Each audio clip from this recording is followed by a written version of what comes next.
What's going on, guys? Welcome back to another Kappelle Outdoor video, and today I figured I'd give y'all a walkthrough of my kayak, how I got it set up, and I've also made some new additions that I want to show y'all, so let's get into it. So we're going to start off with the very front of the kayak. We're going to work from front to back, and we're going to get all into the goodies. Now, if y'all don't know, this is a 2019 Vibe Seaghost 130 kayak. This is overall probably the best kayak I've ever owned before. And I haven't owned a lot of brands, but I've owned like a few kayaks before, mainly like the Ascend stuff from Bass Pro. So so far this thing is really stable. I'm like between 275 and 300 pounds. I'm a pretty big guy, so about 6'1". This kayak handles my weight. I have no problems at all. I never tipped or flipped this kayak before, mainly because I don't put myself in that kind of situation. But other than that, if I did, you know, I feel pretty confident in this kayak. So let's get started. I feel like we're just gonna go over the upgrades and stuff that I did on the kayak. So on every kayak needs some kind of pull rope, whether you got to drag it up on a sandbank or you got to, you know, just drag it around in general, whatever the case may be. I have one always attached to the handle here, and I got it held down with some bungee cord. Just behind that, I've installed these like D-loops or whatever you want to call it. I'm not sure the technical name for it. But I also put another bungee here, and this is really good for when I go camping. I could put my main camping bag here, and the food bag will go in the back. So this holds down you know, all my camping gear. Don't have any problems with it. I also put a line keeper on here, so I loop it through the bag and hook it on here, so that way, you know, if I do flip over, I don't lose any of my gear. And just any line keepers in general, lanyards or whatever you want to call it, is very good to have on a kayak, just in case if you do flip over, you don't lose any of your gear.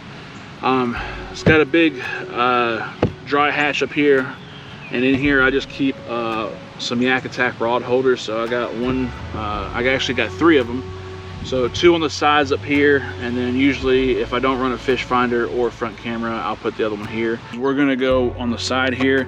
I have this Yak Attack anchor trolley system. This is the heavy duty one, and with the heavy duty, it's got a backing plate, especially on the lock and on the front and the back where the pulleys are. So I would recommend going only with the heavy duty one. I wouldn't even worry about going with the standard one, you know, because depending on certain situations and current, whatever, you know, it's going to be a lot of tension pull on your anchor or whatever, and you know, you don't want screws popping out, and then you have holes in your kayak and it filling up with water, and then you have to abandon ship. So, like I said, heavy duty Yak Attack anchor trolley system is a must for any kayak if you want to run an anchor system like this. Moving on, we're going to talk about fish finders here. This is a Garmin Striker 4. I think it's the Vivid one. I'm not really sure. I'll put a link in the description for everything that I use on this kayak. But I have it on a Yak Attack fish finder mount, and next to it I run a Yak Attack camera mount. So if you've seen my, you know, previous videos, whatever, I usually run one up front and one in the back, or if I run a camera in the back, I don't run one up front. I usually probably do like a POV kind of filming. So, and then in here is my main console area. So this right here, this little compartment is where like I usually keep my keys, phone and stuff like that. And then inside you can just undo this and fold it up just like that. But I usually keep fish grips in there, other fishing tackle like extra hooks and worms and stuff like that, and so on. So this one did have 2 dry compartments, but I got rid of this one. And when I used to run my fish finder, I had a battery in here, like a little small one, but I don't run that battery anymore. And right here you can see the foot pedals here.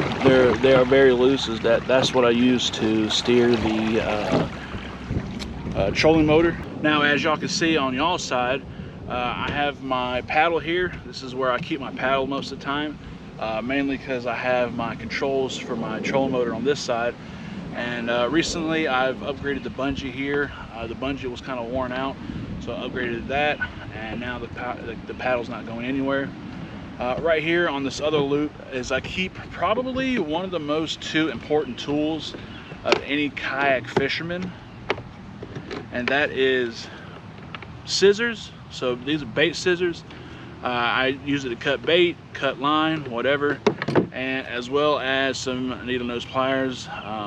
Again, you can cut line with these, you know, pull hooks out of fish and stuff like that. So these are very essential to any kayak, and I just keep those on a lanyard. I might put like a little small magnetic strip either on the track right here or maybe on the inside, just to keep the tools stuck there, so that way I don't have to worry about getting these lanyards tangled up or anything. But so far this is working out for me right now. All right, and here you go. You can see my Vibe seat. What I would recommend is getting some more cushion. Now, with any long fishing trips, having an extra padded seat, you know, can make your trip last longer. This is I think this is a like turkey hunting seat. It did have a back to it and like 45-degree straps on it. I think you would use for turkey hunting, but I cut all that off, and it just makes a really good cushion for the seat. I might upgrade this later on, but so far I have no complaints. And right here y'all can see there's a little slot here with another bungee, and this is to hold tackle boxes. Now this will only fit the 3600 series or smaller tackle boxes, so you can't put the 3700 in here, it won't fit. I got two cleats on both sides. Usually I can use the tie off like an anchor like this. So this is a brush anchor. You know, usually tie it onto a cleat, or I tie it onto my anchor trolley system, or I use the cleats to you know, put a fish stringer on, whatever. And then also you have another hatch here, and I just keep some paracord, some rod floaties, you know, little floats you put on your rod if you wanted to do that. And yeah, that's about it. Oh, and a stringer in here too. All right guys, so let's go into the monstrous rod storage that I built here. Now the fittings and tubing, or the pipe, is all 1.25 inch. Schedule doesn't really matter. You can go with whatever schedule you want. But as far as that being said, I've only glued half of these. So from the 90s down, I've glued, because the fittings were kind of loose, and I wanted just to tighten that up a little bit. But I got a T here, which is glued to this T, but this T is not glued to the four ways here. But the two four ways are glued together.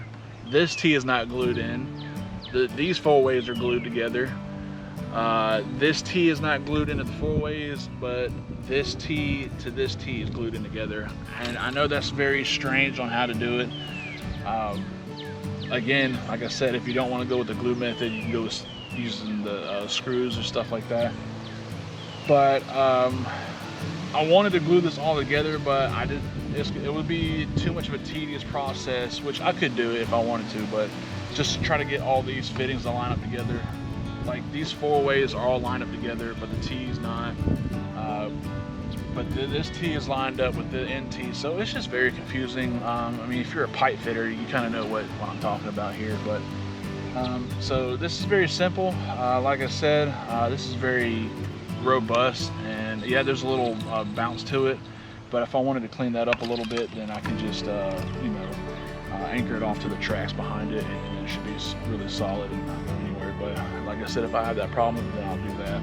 All right, so let's go with some of the stuff that I have on here. So I got a spot for my net. I've always wanted a spot for my net. Now I might have to go with the shorter net, because I think the end of the handle will just be in the water, which I don't have a problem with. But I guess if a shorter net would always come in handy. I got you know, 2 rod holders here, 2 here, and another T here. And as you can see, I can do another rod here. So when I was building this, I built it to where I wanted to be able to customize this a lot. So with having this into these existing rod holders, I don't have any rod holders in the back. So that's where these come in here. So I could put these rod holders, like if I was pulled up onto a bank on the river, I can cast out my bait, put my rods in here and let them do their thing. Or if I'm not running the rods, I can take this out and sort of build another mount like this. So I can have some exterior light. So if I'm doing some night fishing, you know, I have some exterior light like that. But gonna give you the overall. Like I said, got the net right here, some rod holders. And speaking of that, there is this camera mount right here. So I've been playing, so if y'all know me, I've been playing with the camera mount on the rear. I did have it in the rod holder in the back, but it was kind of iffy. So I think this is going to be great. And I say that because when I'm sitting on the kayak, not only you get to see like me setting hooks on fish or whatever, but you get to see like the surrounding area around my kayak and kind of like a third person kind of view, if you know what I mean. So just doing that, and I don't know, I think that the camera view should be pretty good. But with that being said, you can see here I got a braided cable going down to, there's a mount down here right there, so I got it carabined it off there. So that's just cheap insurance, you know. If I do flip and the camera comes off, whatever, as long as it doesn't come off from the mount itself, that should be okay with me. So right here, this is the brains of my trolling motor. So this is a LiFo battery. I think that the company is pronounced Redodo. I'm sorry if I'm probably butchering that so hard. But the battery's in here. I got a PWM here, and like I said, this runs all the way up to the controls. It's on a little magnetic base. You can see the magnet down here and a plate. And I've also upgraded. I actually made it look professional on the back. On my other one, I just had a drill. I drilled a hole in here and just shoved the wires in and put some caulk around it. The caulking wore off, and yeah, so I just made it look professional. Looks really good, because I had to undo all the wires. I'm like, dude, if you're gonna redo it, make sure you wire it right. And I still wired it wrong, so it is what it is. But the battery is being held on by a strap, which, you know, you have one piece here, and then you got this loop down here. So being held on by a strap. The cooler sits back here, and I'll probably get a bungee for this, so that way the cooler doesn't go anywhere, because it's very important that to have a cooler when you're fishing during the summertime. And you can see here, have a quick connect, so that runs to the trolling motor. This is new. This runs to my fish finder. So I got a quick connect. I made my own rubber gasket because this one didn't come with one, and I ran the wire inside, and I had to go through in here, poke a hole here, and here comes there's power wire for the fish finder. So whenever I do decide to run it, do a fish finder, and I can do it like that. And there's also another thing, if I decide not to run the trolling motor or the battery, I can still use a quick connect. Rob gave me, while I was down there in Florida, he gifted me like this DIY battery pack he built for his kayak to run his fish finder on. So I just put a quick connect on that, and that way I could just strap that battery in, hook it up to the fish finder, and I can use the fish finder and not worry about the trolling motor if I don't need to, or if I don't want to use it, I should say. So right here, this is my Minn Kota. I'm not really sure what model. I think it's the Endura, but this is a 50-pound thrust trolling motor. I built the mount for it. As you can see, this is just pressure treated 2x4. But I'm probably in the future gonna upgrade this to HDPE. And if you're not familiar with that, it's the same material. It's made out of cutting board. So I'm gonna get an 1.5 inches of that here, and probably add some more bracing here. But so far this is doing pretty good. I got the cables here for the steering, and then I got 2 cables here. So this black one runs down to the lock, right? So that's how I unlock it. And then this paracord is how I pull it up and down. And as y'all can see, here's the handle for that, and I'll show you how it works. So to unlock it, you put pressure on the top of the handle to unlock it, and then you put pressure on the top, on the bottom paracord, and you just kind of use it to pull all together.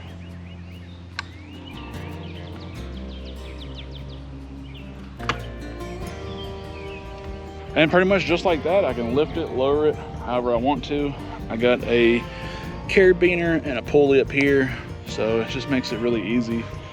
But so far, that's the overall build of the kayak. I might make a few adjustments here and there, but other than that, like, I think this is it. But guys, with that being said, I hope you enjoyed it just as much as I enjoyed making it. You get to see my kayak, how it's fully set up, because I know I don't talk about it in videos, mainly because I'm just, I'm out doing my thing, fishing, enjoying whatever area. So this is a in-depth video walkthrough of my kayak, how it is right now. And yeah, hopefully I'll see y'all on the water.